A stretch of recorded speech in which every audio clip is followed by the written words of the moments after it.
Hello and welcome to this series of videos that relate to the painting classes, and namely the painting class this term, the Painter's Apprentice. This class this term is looking at the working methods and the systems that different artists, different styles developed that were integral to their way of working and their way of interpreting the world around them. I will lead you through a series of exercises where we'll look at a few different artists and we'll deal with a few different exercises with each of those artists. Some slight changes of medium as well, possibly here. So I'm not trying to make it too specific to just oil painting, for instance. Most of the exercises that we'll do, you could be doing them with other media as well, like acrylic, even watercolour. Just be aware that sometimes if you are using watercolour, you'll need to use it in an opaque way, and that's possibly with today's exercise that would be the case. So that make sure that you've got some white gouache, that you're able to give opacity to the colours that you're doing. The first artist we're going to look at is Vincent van Gogh, born in 1853 and dying very young in 1890. Van Gogh did not start out as an artist from early life. He only came to it in that last 10 years before he died.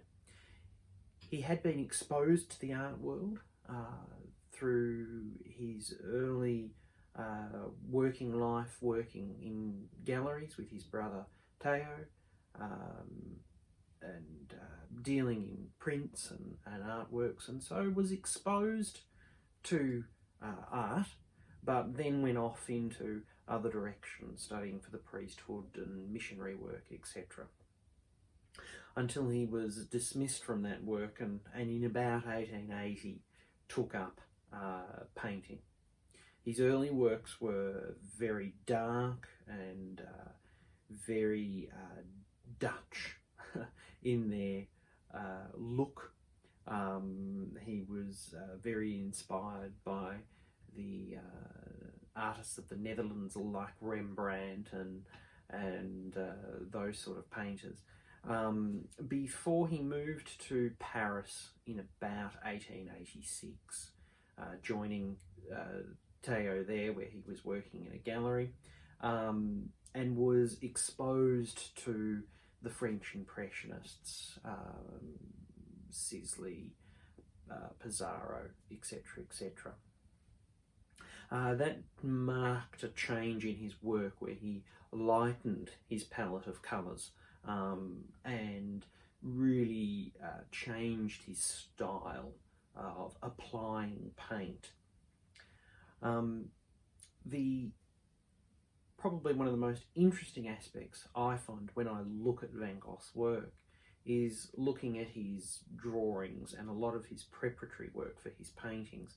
We have the impression, and of course he did do that, he did take canvas and paints and things out into the field and paint in front of the motif en plein air, but then there's quite a lot of documentary evidence and his style of working, where he would go out and sketch, do coloured sketches in watercolour, and take those back to the studio and then work them up into a canvas.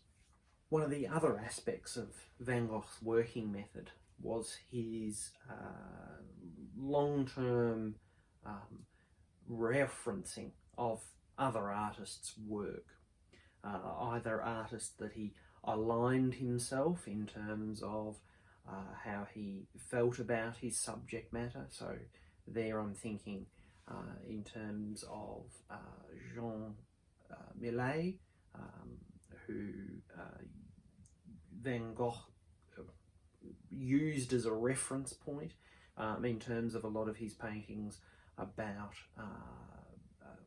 the peasantry of France, looking at the working class and his perceived suffering and his sympathy to that. And in that vein as well, when he was interested in some of his aspects of colour, he would look at earlier artists like Eugene Delacroix. Again, there's this identification with suffering and things with the paintings that he used as reference material. So the first exercise that we're going to do is about Van Gogh's mark making, the way he applied paint, and we're going to start looking at that by looking at Van Gogh's drawings. It's in his drawings that you can really get to grips with the variety of mark making that he would then use with the brush. You can see it in probably a much clearer way, and him using different marks to describe different parts of what he's looking at, reinforcing elements of the composition, ways and directions that the marks go that help direct you looking around the painting, as well as that intensity of mark, that changing of tone and busyness by the size of the marks that he makes and the closeness of those marks. When you look at details of Van Gogh's paintings, you can often see the canvas showing through in areas. Now we're dealing with a period of time, we're very used to our canvases today that they're all just presented to us as being plain white. We're dealing with a time of artists working on different coloured canvases. They could go to the artist's colourman, the art shops of those days, and buy canvases that were already pink coloured, yellow coloured, buff coloured, greys, etc, etc. Van Gogh also experimented with painting on different surfaces as well, so things like Hessian, which would impart again a different texture to how the paint would look in the end. It would, particularly Hessian, it mats out the paint quite dramatically, takes a lot of the oil out very quickly. But to get back to what we're going to do as the exercise for this lesson is we're going to begin by looking at a Van Gogh drawing, this one here entitled Cottage Garden from 1888, done in reed pen and ink. I will send you a copy of this with the link to this video. And this is going to be the basis of the exercise today. When you look at this drawing, you can see across it a variety of different marks that Van Gogh is making. Dots, dashes, swirls, hatches, dashes, lots and lots of different marks. And in amongst all those different types of marks is, as I mentioned before, those different intensities of marks. Sometimes the dots are bigger and further apart, for instance down there in the bottom right hand corner, as opposed to the type of dots that he's used there in the sky.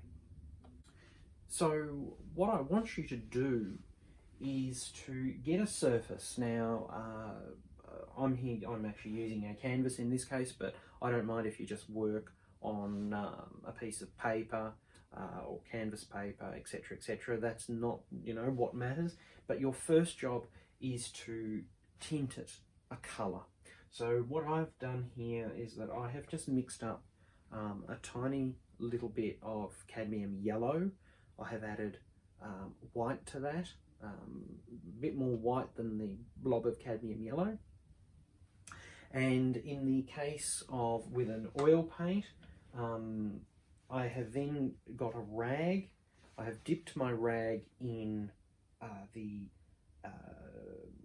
odorless solvent, the Gamsol that I use, so that the rag becomes saturated with Gamsol, into the paint, and then I have wiped across the surface like this. Now that's a very effective way of tinting your canvas very thinly, and getting a nice evenness to it that doesn't have any brush marks.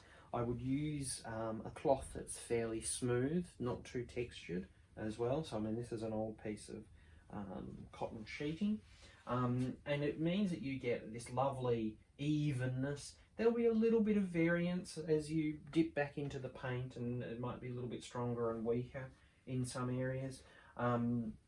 And also, if you are using oil, you're using Gamsol then with that, or a solvent, and that means that it will dry relatively quickly. So I mean, at least try and do it a few hours before you actually want to do the painting, because you've got a good chance of it then being quite dry for then when you apply the colour on top. If you're doing it with acrylic, you could be using a similar method there, but just using water, and of course it's going to dry very quickly. And again, if you're using something like watercolour or gouache, I would actually water it slightly down and just stain the colour across the paper. I want you to start with a yellow background. That's the one thing I'm going to say to you. We're going to use this drawing, and we're going to start with a yellow background. So apart from preparing the canvas like I've described to you, or your surface the way I've described, I'm not going to prescribe any other materials. I don't mind what colours you choose. What I would encourage you to do is to not go and look at some Van Gogh paintings for inspiration of colour. Just use the colours that you want to use in response to the image, what you think would be appropriate. Remembering that the title of the drawing is Cottage Garden. So you can interpret the colour in any way that you like. The other thing that I would say is, unlike me and what I normally do with you with painting, is that I would say be working with smaller brushes, 2s and 4s, or brushes that you can really be working the marks that you're seeing there on the drawing onto the surface of the canvas. Don't then, just because I'm saying use whatever colour you like, go and put out a vast array, every colour that you've got in your paint box. Still maybe keep it to a limited palette of choices. But as I said, I'm not going to say use this particular yellow, this particular red, etc., etc. In terms of a starting point, I would also encourage you to use perhaps a round brush, a small round brush, and dilute the colour quite a lot, and use something like alizarin crimson or cobalt blue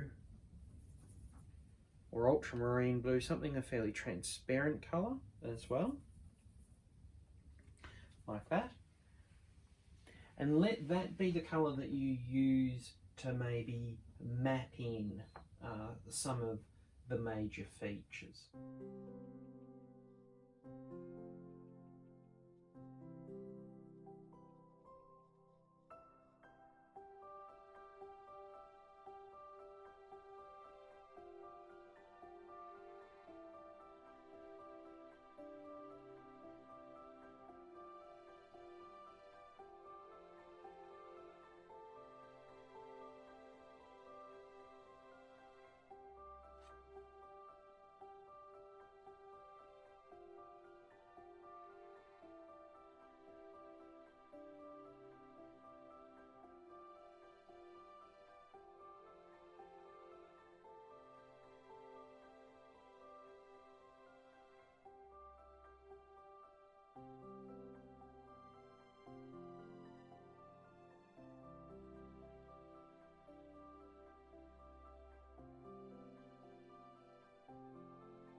don't be afraid of using plenty of white in your paints today. Chalk them right out, get them quite light. And as I said, it's about observing those marks that Van Gogh has used.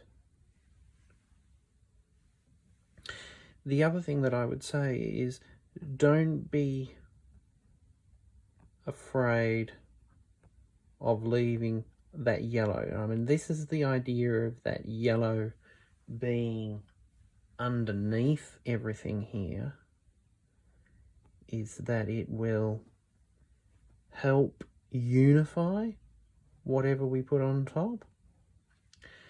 And that's a really beautiful element of Van Gogh's paintings, and why you can really see his mark making in his paintings, and how they translate from the drawing, is because you can see how he leaves that canvas coming through in areas.